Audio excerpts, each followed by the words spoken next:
Hello, everyone. I'm King Poor, and I'm a member of Kenilworth Union Church and the chair of the Green Team. And I'm glad to welcome you all to this evening's program, Environmental Justice Connecting the Dots, which is sponsored by our Green Team jointly with our Racial Justice Committee, co-chaired by Laura and Dana Cannell. It was just about a year ago this week that we were celebrating the 50th anniversary of Earth Day. And in this past year, in the midst of this global pandemic, so much has happened that it's hard to remember and catalog it all. But tonight we're going to focus on what I would refer to as two reckonings that are long overdue. The first is racial inequality, and the second is saving our planet. And we'll focus on the interconnection between those two reckonings, that is, connecting the dots. Our speakers this evening are Veronica Kyle and Pastor Scott Onqué of the organization Faith in Place. Faith in Place is a statewide organization, and it's something of an umbrella for our Green Team. And it has as its mission helping houses of worship, churches, synagogues, and mosques throughout the state of Illinois to answer this simple but fundamental question. How does our faith call us to be good stewards of the earth? And Veronica will be addressing that along with Pastor Onqué in something of a discussion rather than a lecture format. Veronica is the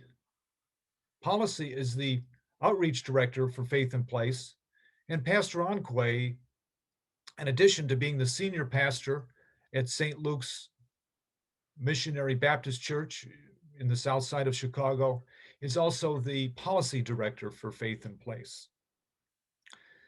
So after their discussion this evening, we're going to leave time for some questions. And if you do have questions, please put them in the chat box. And I'm told that the question and answer will not be recorded as we're recording the rest of the program. So you can be emboldened to ask any types of questions that you would like, since you're not going to be recorded. So we'll look forward to your questions. I'll read those at the end, and we'll try to wrap it up around 8 o'clock. So with that, I thank you all for joining us this evening, and we look forward to a discussion with Veronica and Pastor Onqué on environmental justice, connecting the dots. Thank you.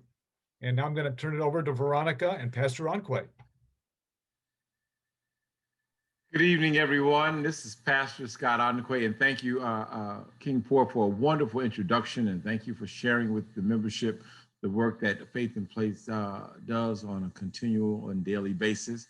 Tonight, Veronica and I are going to take you through just a conversation, as King Poor has expressed, and the conversation hopefully will be engaging and will cause you to want to ask some questions, but to be a part of the conversation. So at this time, I'm going to allow our beautiful Veronica Kyle to come forth and speak and just give you greetings. Greetings, everyone. I'm so excited to be here. It's been a long day, but I've been looking forward to this. King Poor, thank you, the Green Team and your Social Justice Committee. And I am delighted, as much as Pastor Onqué and I work together for Faith in Place, we rarely get a chance to converse together like this.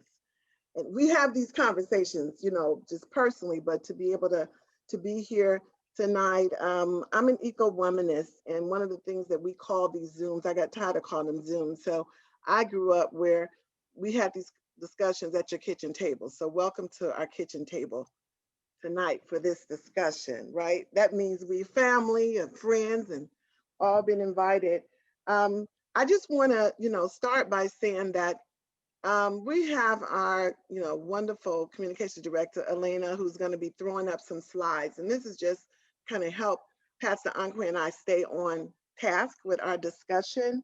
I want to start by saying, I don't know when um, I wasn't impacted by environmental injustice. I like to call it that. But I can surely talk about when my lens became very broadened that something was wrong, seriously, in this country, and particularly in the areas that I lived. And so I want to just start this by, talking about, the inequalities that we face as people of faith. Um, where we worship the same God, different names. We clearly in our communities do not experience the environment the same way. And so I'm really grateful that we're going to be talking about connecting the dots with environmental justice or injustice and that of our climate crisis. And more importantly, with what's going on right now in the world, we've experienced the last 4 years and this last year, which was incredibly difficult, and what we're dealing with now with the George Floyd murder trial, and what's happening even in Chicago right now, the young 13-year-old, and just across this country. We're just such a volatile time concerning race in America. I think our young people, their cry for justice is being heard all over the world. And hopefully tonight we can talk about how we got here. But more importantly, what are we going to do as people of faith, our part to start to dismantle this racism. So I would like to, Lorena, if you want to just keep getting us here, what is that definition of environmental racism? Reverend Onqué, I'd love to hear how you defined it. We're definitely going to be talking about that in our discussion. I hope in the chat you will be putting the answers to this question for your own self. We'd love to hear your definition. Tonight, this is not right or wrong. We're all right because we're here. We're Right. all right because we want to heal and we're all united. So, Pastor Anquay, how would you define environmental racism? Well, I'm glad you asked, Veronica, because it's definitely something that we should be talking about. When we think about the original concept or definition of environmental racism, it started as a concept of environmental injustice or justice movement, and it goes back throughout the 1970s as well as the 1980s, where historically we can even trace it back to the 1800s. And so the term is used to describe environmental injustice that occurs in Absolutely. practice as well as in policy within racialized contexts. And so when we start having those conversations, we start thinking about communities of color who are more likely to be poor or without access to resources, who live near harmful environmental hazards, likely to be more polluted, toxic waste, experiencing urban decay. They have lack of resources in order to alleviate these issues, and the resources and power to make decisions are not with them, but are directly tied to people of color getting sick, and they become more vulnerable when these decisions are made on where to place factories, where to place fossil fuel plants, or even where to actually address inequities in water justice or flooding. And there's a number of things. So we look at this environmental racism as a broad term that includes so many things, but it has a lot to do with injustice. So I'm so glad you brought this up because I remember being on the Homeland Board for the United Church of Christ back in the 80s when Reverend Dr. Ben Chavis coined the phrase environmental racism because of what was happening in Warren County, South Carolina, when they wanted to put in Warren County, North Carolina, when they wanted to put in a landfill in a predominantly African American community. And I was at that point, I'm a busy working mom. I've been asked to be on the Homeland Board. And here was Dr. Ben Chavis, Bernice Powell, Robert Bullard, all these, now environmental powerhouses, right? And they were all planning to go down to Warren County and deal with this reality of, standing with this community. And I began to realize, wow, I lived in communities like this. Hmm. Hmm. I was born in Anniston, Alabama, Monsanto's cesspool. That's what it's called.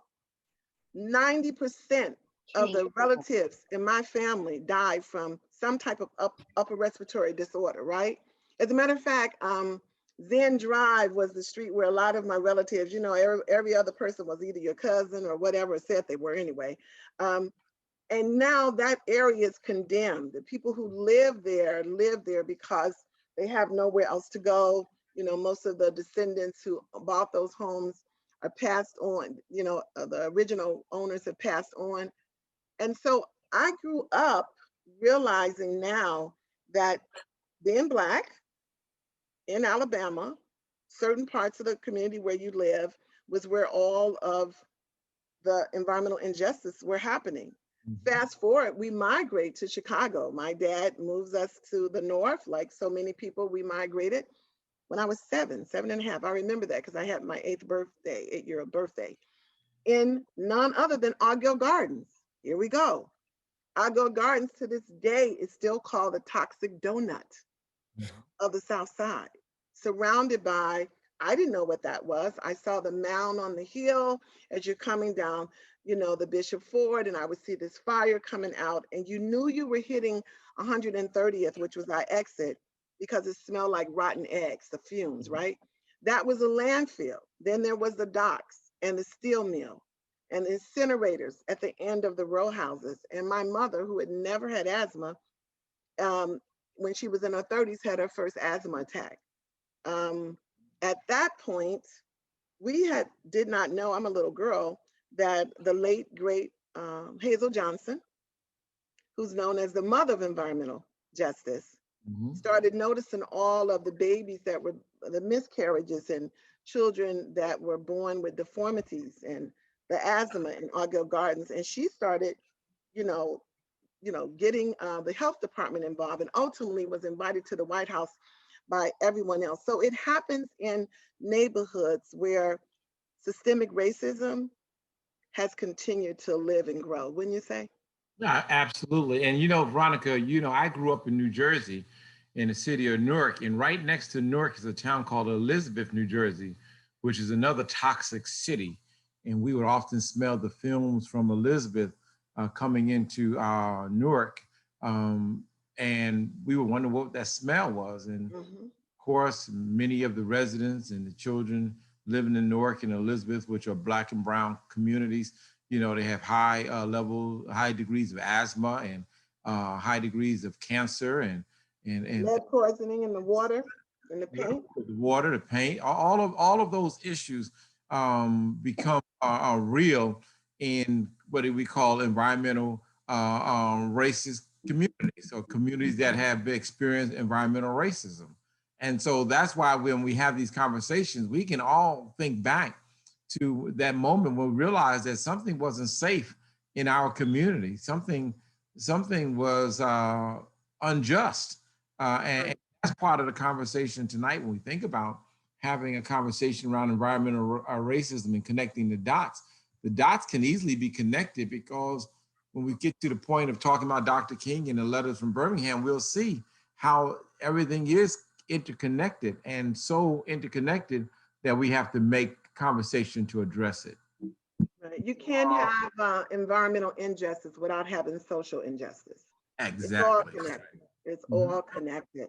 And as you mentioned, the problems, as a matter of fact, the sad part is that they still exist. They've even more magnified because as capitalism grew, as people began to spread out into the suburbs in various places, the city became that place initially that a lot of Black and brown people lived in, and ultimately where people decided that they could put their factories and put their landfills. We're dealing with some of that on the Southeast, right now. So these are like constant examples that have not gone away. So to think that here I am, born in the 50s. It is now 2021, and we are having a relevant, contemporary conversation about this problem. It tells me that the dots have not been connected for just right. Somehow there's a missing link.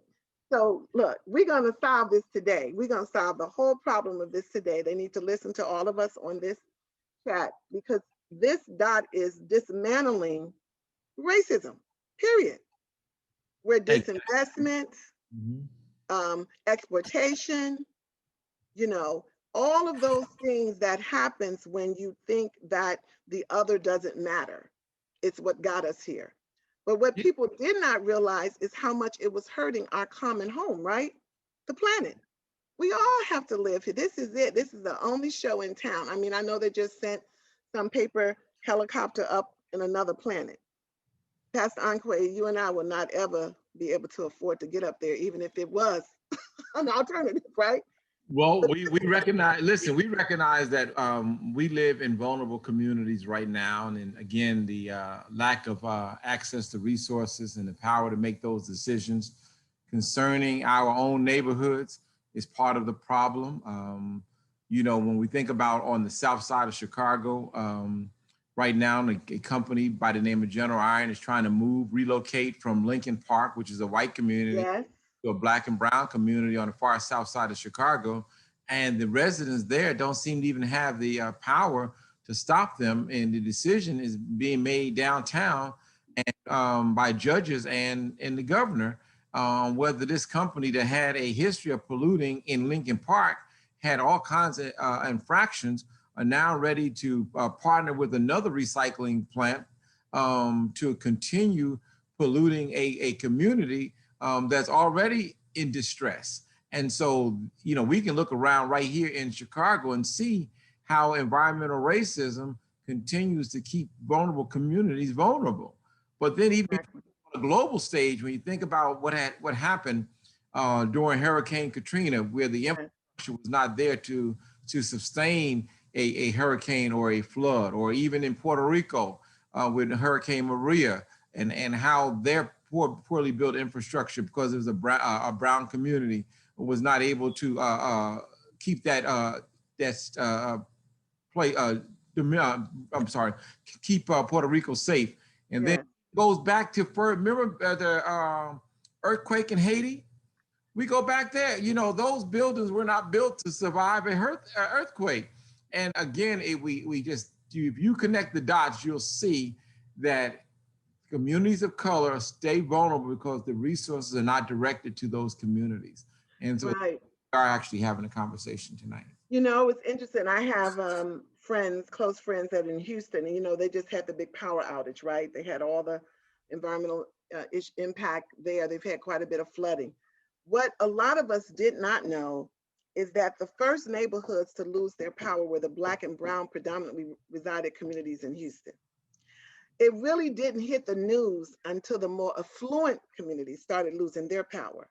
So some of this, I know right now, Maxine Waters is being, called out because she said, with this trial, if things don't go right, we must be more confrontational. And people looked at that as being violent. And I'm so glad George, one of the attorneys for George Floyd, said, no, Black and brown people, particularly Black people and brown people, when things happen, we rarely confront it. We have learned, because of systemic racism, to just endure it, right? So even the word confrontational, when you confront something, it doesn't necessarily mean you're going to be violent, but maybe you're going to start going to your legislators. You're going to start going to your aldermen. Like look on the Southeast side. I mean, this is something where they weren't at the table. Decisions were made for them, about them, that will impact them. Exactly. That's systemic racism. When people in power in a white supremacist culture make decisions about the other without their consent. And I feel like one of the things that has to happen, the late poet laureate Audre Lorde said, the master's tools will never dismantle the master's house. We're gonna have to create some new tools. And those new tools are right. We have to get some new tools, Pastor O. And those new tools are going to have to be collaboration. Our white, brown, Black, yellow brothers and sisters. Look what's happening in the Asian community. Horrible what happened in Georgia. But who's the economic beneficiaries in the Black community? Most of them who own the businesses are in our Asian community. We need to band together and have a united voice, because at the end of the day, systemic racism affects all of us. It impacts us one way or the other. I'm glad you brought that up, because we really want to talk about some examples of impact of environmental racism. And when we think about the impact, we have to really consider not only what causes, but there is always a cause and effect. And when we think about the impact of environmental racism, we have lead poisoning, we have asthma, cardiovascular disease, as well as cancer. And lead poisoning has cost our country $50 billion. Right. $50 billion just addressing lead poisoning. And then there is something that's even far more precious than dollars. It has been said that 23 million lost IQ points are lost every year because of lead poisoning. Lead poisoning. Yeah, so again, learning disabilities, we say children have ADA and all kinds of stuff like that, but it could be just there's lead poisoning. Just test, I say test the water, go for the physical impacts of when you think of environmental racism and you look at the physical impacts that have taken a toll on communities. That cosmetically affects all of society, right? And when that impact is the breadwinner of the family that all of a sudden gets cancer or the disease or the mental health piece, the stress. I told people the other day, people said, oh, I could imagine you are dealing with post-traumatic stress with all this happening in the Black community. I said, my people aren't post-traumatically stressed. We are always traumatically stressed. We are currently all the time. What do you, I don't know what it means to be post. That would mean that I had a moment when I wasn't, right? So if you're not thinking about, and that's another thing that's not on here, the impact of environmental racism, the economic part, under that, we could think about the violence in the community. Very often people are finding alternatives to earn a living. And when we look down at people that are selling drugs or, loose cigarettes on the corner, people are trying to survive. Yeah. And I'm not condoning that activity, but when you are in survival mode, you can very often mentally lose your moral compass because you got to survive. At the end of the day, you have to eat, you have to have some shelter, take care of your family. And so the impact socially, it's tremendous. And those of us who live in these communities, we see it every day. I know you, Pastor O, I've been to your church, your doors are open for this community. We've had so many meetings at St. Luke's. I thought I was a member. You are. But listen, I'm a member, right? I've had conversations around criminality and lead poisoning. And these conversations have been around lead and water. And we know that it is clear you can link criminality to lead poisoning, because once you lose 23 million IQ points, you get frustrated in school, you drop out of school, your other hope is an alternative income again, and whether you're selling drugs or loose cigarettes or doing other things in order to make a living, it's because you got frustrated in the learning environment that was meant for those with that can handle that learning environment. So there's definitely a link between criminality and lead in lead poisoning. So again, these are the effects of environmental racism. Right, and I feel like it's time to expand the definition. Here I am living in South Shore, 4-minute walk to the lake. Yeah, I mean, if I lived 4-minute walk to the lake and I lived up north, my real estate, my house would be worth so much money, and so would your condo, right? Here we are, our property is undervalued. This is lakefront property. I have sand in my backyard, and yet my house is valued at less than what I paid for, you know, that kind of thing, right? So the impact of environmental injustice, I feel like the definition needs to be expanded. We have blighted communities. That's an environmental injustice when you have no good commercial quarters. You can't, you know, do business in your own community. Your money has to go outside of your community. And I want to say to all my white brothers and sisters on the phone, find the nearest Black and brown communities that you can and start putting some of your dollars in that community. Go shop, go buy something, go invest, because what happens is the disinvestment institutionally, then you have a community where you have high unemployment, the blighted community. And I found out, Pastor Onqué, when I was on the real estate committee for the South Shore Chamber, I did not know that these board up commercial quarters in these buildings, the owners, who some of them don't even live in the country anymore, they get a tax write-off if it stays blighted. Can you imagine? Why not get a tax incentive to build it up? But they get money. That's a justice issue. That law needs to be changed. We need to have people who know these things fighting for us and educating us. I was floored to think they don't want to sell the property. They don't want to rent it. They can just write off and, you know, get a tax write-off. That just sickened me. Well, Veronica, you bring up a good point. I want to share this quote by Maya Lewis. It's important that we look at issues that pertain to our environment with a racial equity lens, because lives are at risk. And when we think about racial equity, fairness, we have to look at it. They have to look at it differently. And these conversations allow us to open up our minds of understanding.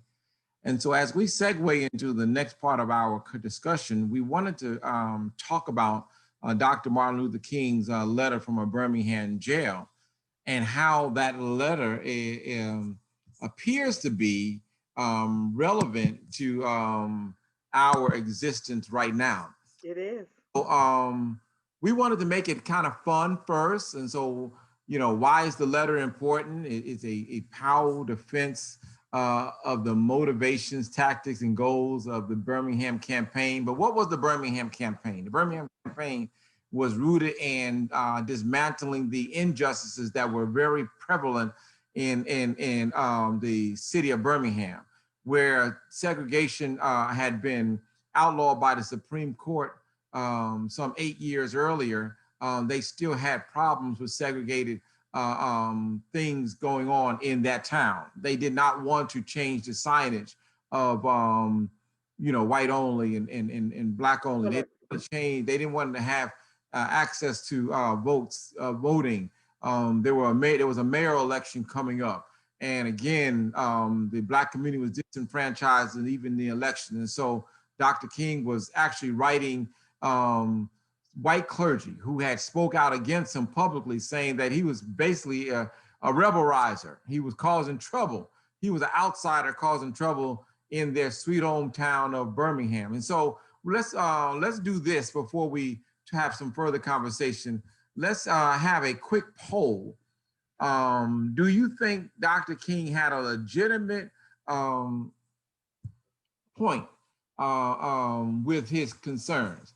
And the poll popped up on your screen. You can put yes, no, or maybe, and then submit.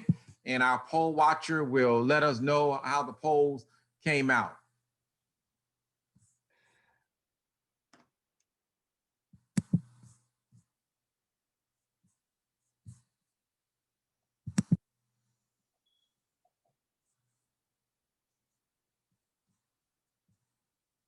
Great. Well, that's great news. 96% of the people on the Zoom platform tonight said that, yes, he had a legitimate point with his concerns. And the 4% that there was a maybe, we're going to convince you that it should be a yes. How about that? When we think about the that letter, as he sat in a jail in Birmingham, and he was arrested, believe it or not, for not having a parade permit, So they found the least infraction to lock him up. And they accused him of breaking the law because they were demonstrating. They were having peaceful demonstrations. And when you think about these peaceful demonstrations, it caused those that were in power to become uneasy because he was challenging their ability to stay in power. And so if you ever have an opportunity, I would actually look that letter up and go through that letter. It's amazing. And read it and see how poignant it is, even today when we read it, about how the Negro, at that time, he said 20 million Negroes were disenfranchised and not able to participate in economic upward mobility. And when we think about what's going on in our country right now, the highest unemployment is with Black and brown people. The COVID-19 pandemic affected largely Black and brown people disproportionately to other races. And so we know that there is a problem. And he even made a statement: nonviolent direct action seeks to create such a crisis and fosters such a tension that a community which has constantly refused to negotiate is forced to confront the issue.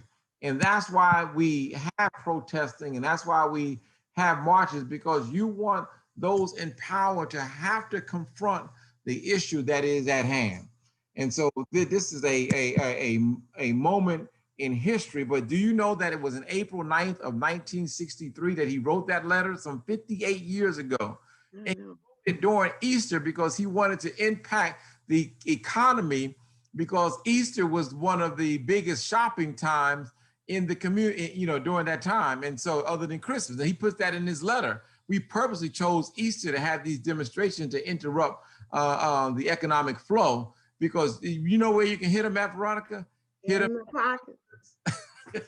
In the pocket. Look, let me tell you. Hit them in the pockets. Yes, look, hold that money, withhold that money. Money is power. You know, look, we didn't decide that it was that. That's part of the patriarchal system. Cash is king. And very often I say to people, don't invest, don't do it. I had a friend when I lived in Jamaica, and she was from the Jewish community, and she said to me once, nobody lives in our community and nobody does business in our community if they don't respect us, because we'll drive 20 miles and find a Jewish bakery before we give them our money. And I remember sitting in our house and thinking, wow. And in theory, that's great and wonderful, but very often in many of the EJ communities, we just wake up and the business is here, right? The little fast food restaurant in the bars behind where you can order, or the liquor store, or the nail shop, or somebody decides what we need. And if we could just shut down, I call it, true Black Friday, meaning we just hold that black folk hold that money for one day, the economic impact in this country would be staggering. And we join, we invite others to join us in that type of action. Absolutely. One of the famous quotes from Dr. King actually comes out of that letter. We are caught in an inescapable network of mutuality, tied in a single garment of destiny. I love that quote. It affects one directly, all indirectly. Exactly. And so that's why we're in this space, because you may not know, but it's actually affecting you also. Oh, look, we all have drank the Kool-Aid of systemic racism. And how did we get here? I mean, this goes back hundreds of years ago. We got here. And there's a timeline. And Elena's gonna play a little short video just to let us see, just that timeline of how we got here. And then I'm going to talk about one that goes even further. So Elena, can you play the video for us?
Well, just looking at this, Pastor O, um, here's another quote. Do you want to share this before I get into the 8 pillars that got us here historically? Yes, yes, yes. Let's talk about it. At the end of the day, the system isn't working on so many levels. The solution is for us to organize our communities and expose the realities for the people. And by Joe Bryant, community activists, wrote that.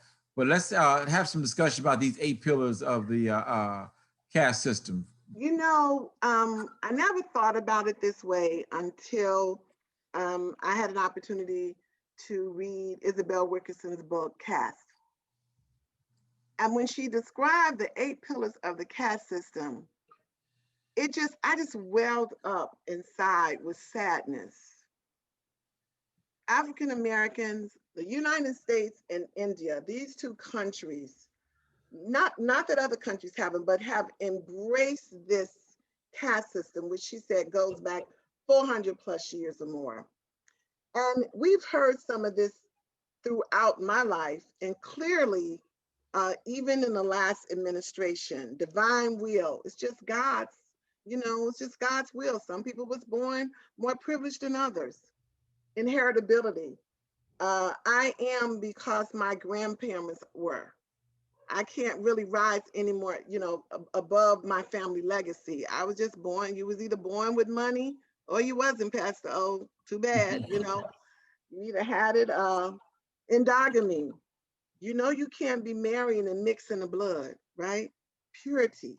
So that's why it was against the law for interracial marriages, because that one drop of blood, we the only ones, one drop of blood, that was it. You got one drop of black blood, you was through, right? So you don't dare marry, don't even let your heart think about marrying outside the race and somebody black. And it's interesting too, because this caste system, even though it was definitely and still upheld in so many ways, it was totally abused when it came to not mixing the race. Former slave masters had no problem, raping black women for the productivity and making black men studs with black women for that. Purity and pollution. If you are black, get back. If you brown, stick around. If you yellow, you mellow. If you white, you are right. So this whole idea of, the darker you are, the dirtier you are. This cleanliness, this purity, that whole idea of tainting. So you couldn't live in my community. If you move in my community, you're about to intoxicate it if you integrate. So very often, look at South Shore. This is a predominantly white, very affluent country club, golf course, everything.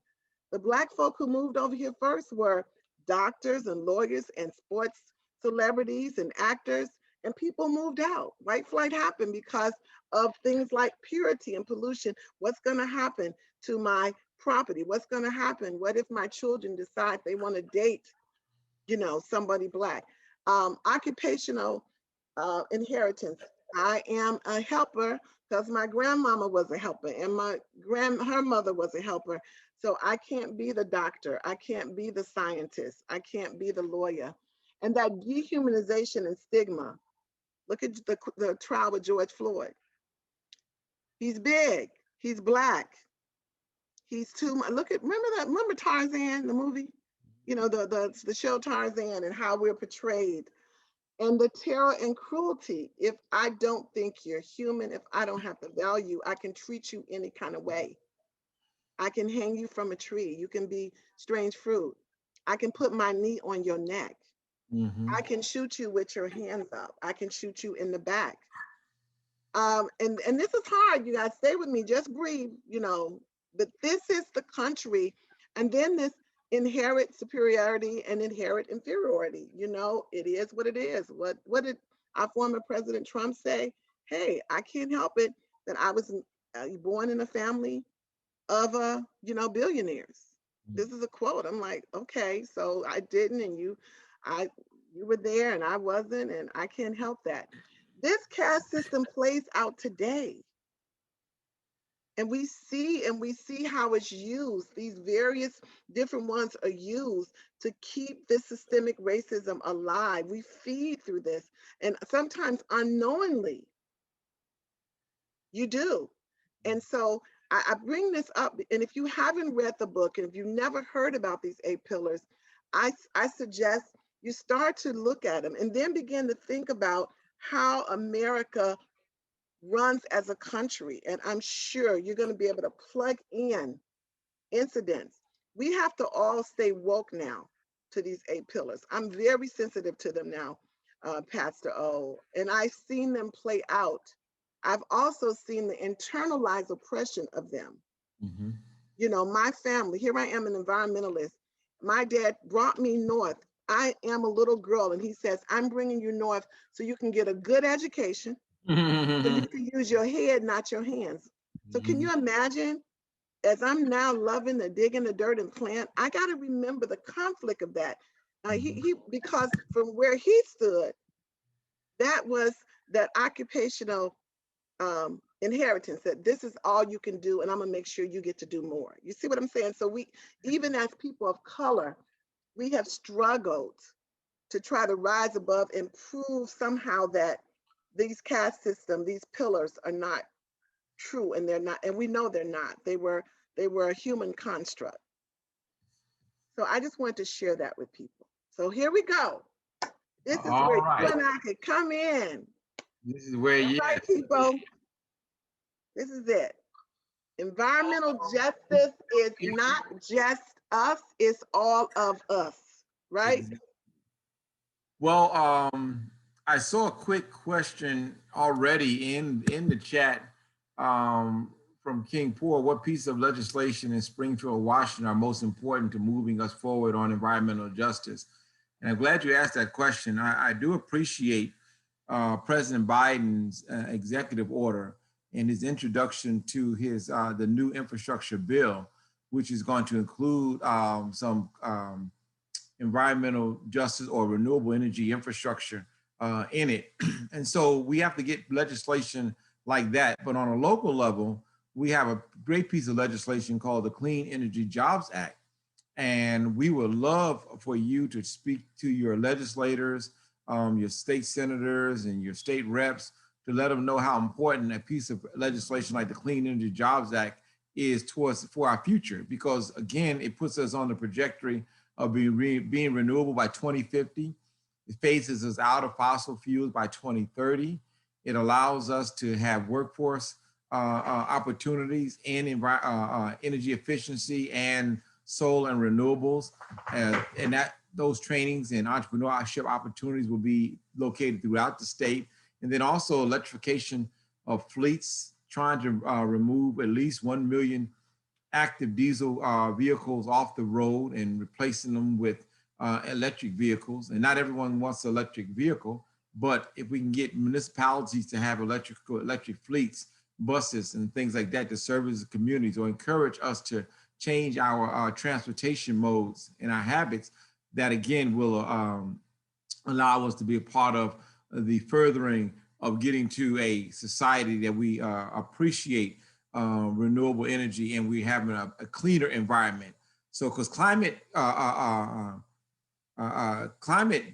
is real. I mean, and so climate change is absolutely real, and we have to face the fact that if we don't do something about it now, I understand in 10 years, if we don't start changing our behaviors, we will never be able to reverse what's actually happening right now. So thank you for that question, and we really appreciate that. But again, we put a link inside the chat that you can click on and learn more about the Clean Energy Jobs Act. Also, we try to get you involved by saying your participation matters. And again, we're not here just to talk to you, but we invite you to be a part of our advocacy lobby day, which is coming up on April 26th. Please join us. That again, there's a link. You can click on that link and register and be a part of that rally. We are promoting 3 bills that day: the Clean Energy Jobs Act, the Lead Service Bill, and then also the Environmental Justice Mapping Bill. And this is all virtual, people, so you can be It's in all your virtual. You don't pajamas have to and go join us. anywhere. Right. You can turn on Don't your have to go computer anywhere. and have a good time. Again, when you think about environmental justice, there are certain communities that are suffering from the injustice of environmental racism that have not been zoned as environmental justice communities. So that means they're not getting funds and dollars that are necessary to improve the infrastructure of that community, or programs are bypassing them because they have not been properly mapped. And so we want to, again, do some remapping to make sure that those communities, are labeled properly, and so that they can get the benefits of the dollars that are coming not only from Washington, but from the state, Right. local government when it comes to environmental justice. Right. And the first step is with your local government. I mean, we focused so much these last 4 years on what was happening in our nation's capital, but we have a capital. We have the state capital, and we have our aldermen. We have, we have our mayors, and we need to start locally and get people educated and advocating for us. Trudy, I hope we answered your question. Trudy had a question like, what are some of the steps we can take? I hope these opportunities would be some of the steps that you feel you can take. It all matters, whether you write a letter, make a phone call, join us for lobby day, all of that matters. And sometimes we'd be surprised if we all take a little step and we do it collectively, it's a giant step toward justice. Yes, and remember that the environmental justice movement began with ordinary people fighting for their, like us, just like us. And so, I don't share this often, but I think it's worth sharing tonight. I had been touted to be an alderman for the 7th Ward, and they were, coming to me and saying, we need you to run for alderman. You'll be a good alderman. And, and the Lord spoke to me and told me that do not accept that offer and don't run for alderman, because your voice is going to be a lot larger than any alderman. And believe it or not, my voice is larger. I mean, I'm speaking to thousands of people on a regular basis just about the injustices that we have seen in our community. And this is a wonderful thing. So again, it just starts, your voice matters, and your voice really counts when it comes to the conversation around environmental justice. King Poor asked, what does it mean, Pastor O, to remap for environmental justice? And as Pastor O was saying, and he can join in, there are Black and Brown communities that, again, haven't been labeled as an EJ community. In other words, for whatever reason, somehow somebody decided that what they have is enough. They may have not had the political fortitude to be at the table when the decisions were made. Very much, to me, sometimes when I hear about these remappings, Pastor O and King Poor, I think about the people who decide to redline. It's not, people define other people. You don't get to define yourself in the society that we live. And so, Pastor O, I'd like you to talk a little bit more about the remapping and why we're going to be promoting that during our advocacy day. Is the fight worth it? It is worth it. Yes, it's worth it. It's worth it.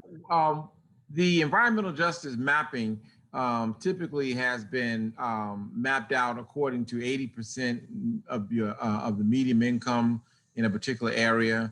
So looking at poverty levels that are part of that community. Also indicators of environmental justice communities are communities that actually have been affected from pollution and things like that were very obvious. Flooding, right. Air pollution. But when they finished the map, and when we started looking at the map, we noticed that there were some gaps in the map.